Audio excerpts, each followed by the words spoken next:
안녕하세요. DB성형외과 디테일러 국동비 원장입니다. 이번 영상에서는 흔히들 많이 겪는 일인데 도대체 그 이유를 알 수 없는 쌍꺼풀 도대체 왜 풀리나 해부학적으로 또는 의학적으로 한번 설명을 해보도록 할게요. 수술 방식, 자연차법, 절개법 이런 것도 그려놨는데 그 전에 먼저 한 가지 아셔야 될 점은 쌍꺼풀이 양쪽 수술을 했는데 동시에 탁 풀려서 오는 경우는 없어요. 그 말은 무슨 말이냐면 보통 이제 한쪽이 더 빨리 느슨해지거나 풀려서 오시거든요. 같은 사람한테 같은 수술 방법으로 수술을 했는데 왜 한쪽만 먼저 풀리는 것인가? 이제 이걸 생각해 보셔야 되는데 그 원인은 물론 여러 가지가 있을 수 있겠죠. 환자 측 이제 요소를 생각해 보면 이 눈을 비비는 습관 있잖아요. 자기도 사실 의식적으로 하는 건 아니에요. 솔직히 눈을 비비는 게 가렵다든지 아니면 졸리다든지 이런 갑자기 이제 어떤 충동적인 어떤 그런 일이 있을 때 이제 하는 거잖아요. 그래서 그거를 100% 안 할 수가 없단 말이죠. 나는 수술했으니까 쌍꺼풀이 안 풀리기 위해서 절대 눈을 비비지 말아야지.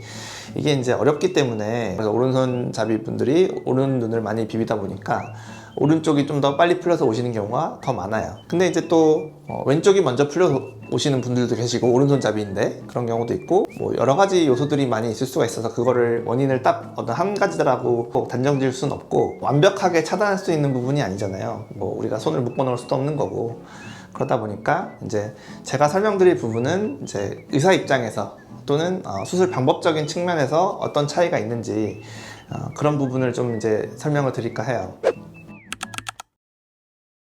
쌍꺼풀이 생기는 원리는 이제 피부에 어떤 주름이 생기는 건데 그게 이제 눈을 감았을 때는 이렇게 펴지는데 떴을 때 어떤 눈 안에 있는 어떤 깊은 조직이 피부를 이렇게 쏙 끌고 들어가는 그게 바로 이제 쌍꺼풀이잖아요.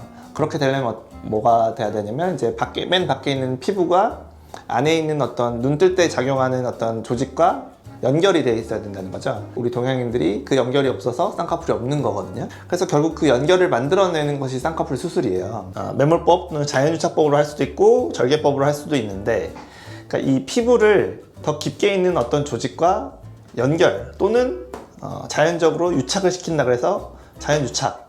그렇게 됐을 때 어떤 눈을 뜨는 작용을 할 때 그 조직이 피부를 끌고 들어가서 쌍꺼풀이라는 게 생긴다. 이렇게 볼 수가 있는데 그래서 결국에는 이 피부를 더 깊은 조직과 연결시키는 거죠. 또는 이제 자연유착법은 유착시킨다. 또는 이제 쌍꺼풀을 찝는다 라고 표현을 하잖아요.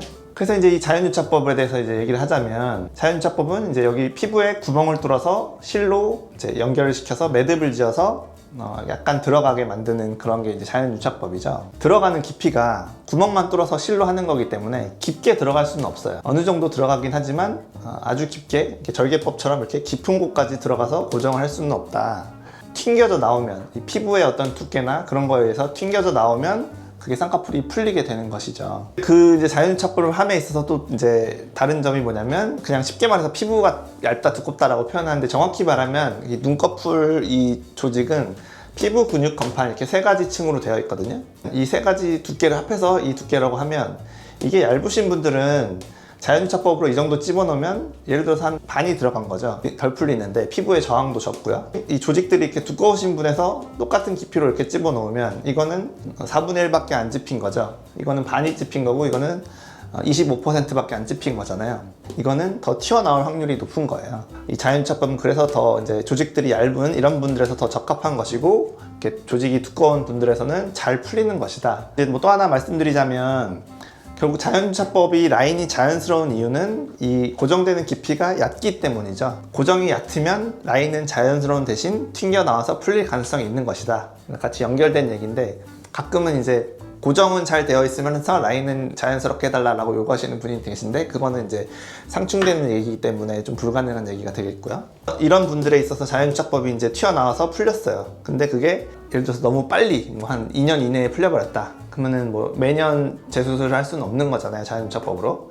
그렇기 때문에 이제 어쩔 수 없이 이렇게 이제 깊게 파고들어서 절개라는 어떤 흉을 만드는 그런 단점을 감수하더라도 이쪽을 열고 들어가서 가장 깊은 이 건판까지 들어가서 고정을 하는 이게 이제 절개법의 원리가 되겠죠. 그랬을 때는 아무래도 더 깊게 고정했고 더 깊은 조직에 고정했기 때문에 이게 잘 풀리지 않는 장점이 생기는 것이죠. 하지만 절개법은 아무래도 고정이 깊기 때문에 라인 자체는 자연유착법보다 좀 더 부자연스럽다는 단점이 있을 수 있고요. 그리고 또 하나 이제 절개법을 했는데도 풀리시는 분들이 계세요.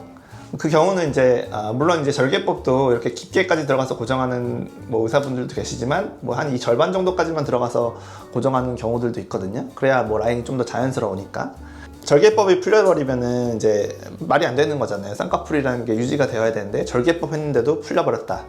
그러면 이제 쌍꺼풀 수술 자체의 의미가 없어지는 거기 때문에 그런 경우에는 이제 아래쪽 속눈썹 있는 부위라고 하면 아래쪽 쌍꺼풀을 만들려는 곳 아래쪽을 약간 이렇게 쓸데없는 조직들을 제거해서 이렇게 얇게 만들어주는 뭐 소세지 제거라고 할 수도 있겠죠. 제가 예전에도 이제 쌍꺼풀 고정 방법에 대해서 이제 종류를 뭐 선상유착이다, 면상유착이다 이런 걸 설명드린 적이 있는데 이런 방법을 하게 되면 이 부위를 열었다가 고정시키는 거기 때문에 면상유착 방법이 되겠죠. 또는 소세지 제거라고 할 수도 있고요. 쌍꺼풀 위쪽은 좀 더 높고 아래쪽은 좀 더 얇아지는 이런 방법을 통해서 라인 위를 높은 피부가 이렇게 덮어주는 식이 되기 때문에 쌍꺼풀이 덜 풀리게 되는 그런 방법을 써볼 수도 있고요. 이런 경우는 이제 절개가 풀리는 경우 또는 피부가 아주 두꺼운 경우 그런 경우에 쓸 수 있는 이제 재수술 이제 테크닉이 되겠고요. 그래서 일반적으로는 첫 수술로는 이렇게 자연유착법을 하게 되고 그게 이제 풀려서 문제가 되게 되면 절개법으로 전환해서 하게 된다 아시면 될 것 같고요. 추가적으로 설명드리고 싶은 부분이 있어서 그림을 다시 그렸는데요. 제일 잘 풀리는 부위가 바로 제일 안쪽하고 바깥쪽이에요. 그 이유에 대해서 얘기를 해보자면 일반적으로 자연유착법을 할 때 우리가 이중 연속 매몰법이라 그래서 실을 처음에 이쪽이 제일 바깥쪽이라고 하면은 파란색으로 이렇게 진행을 하고 돌아올 때는 빨간 선으로 이렇게 해서 여기서 매듭을 지어주는 방식, 이걸 이제 갔다가 왔다가 매듭을 짓는다고 해서 이중 연속 매몰법이라고 하거든요. 그래서 이 방법으로 이제 자연유착법을 하게 되는데 이 방법의 이제 장점도 많고 뭐 그렇지만 이 방법의 가장 큰 단점이라고 하면 이 가장 안쪽 구멍 아래에 고정이 되지 않는다는 점, 가장 바깥쪽 구멍 아래에 고정이 되지 않는다는 점, 이 두 가지 문제 때문에 이 제일 안쪽과 바깥쪽이 제일 먼저 풀려서 오시거든요. 자연유착법이 풀리는 이유가 될 수 있다라고 볼 수 있고, 그래서 저 같은 경우에는 이 안쪽과 제일 바깥쪽 고정을 따로따로 더 해주는 이중으로 고정하는 방법을 통해서 좀 단점을 극복하고자 하고 있죠. 제가 그래서 그거를 더블픽스 자연유착법이라고 이름을 붙여서 상표권을 내고 그렇게 수술을 하고 있고요. 그렇다고 해도 더블픽스 자연유착법은 이제 뭐 비절개법의 일종이기 때문에 절개로 고정한 것처럼 아주 강력한 효과가 날 수는 없지만 가능하면 흉터 없이 자연스러운 라인을 하면서도 덜 풀리고자 하는 그런 이제 고객분들의 어떤 그런 니즈 또는 마음을 알기 때문에 최대한 그 방법은 틀은 유지하면서도 덜 풀릴 수 있는 방법들을 고안해서 하고 있으니까요. 뭐 상담을 통해서 본인에게 적합한 방법이 무엇인지, 또 뭐 첫 수술인지 재수술인지, 피부 두께는 어떤지 이런 거에 따라서 적합한 방법을 제시를 받으시면 될 것 같습니다. 지금까지 DB성형외과의 국동비 원장이었습니다. 감사합니다.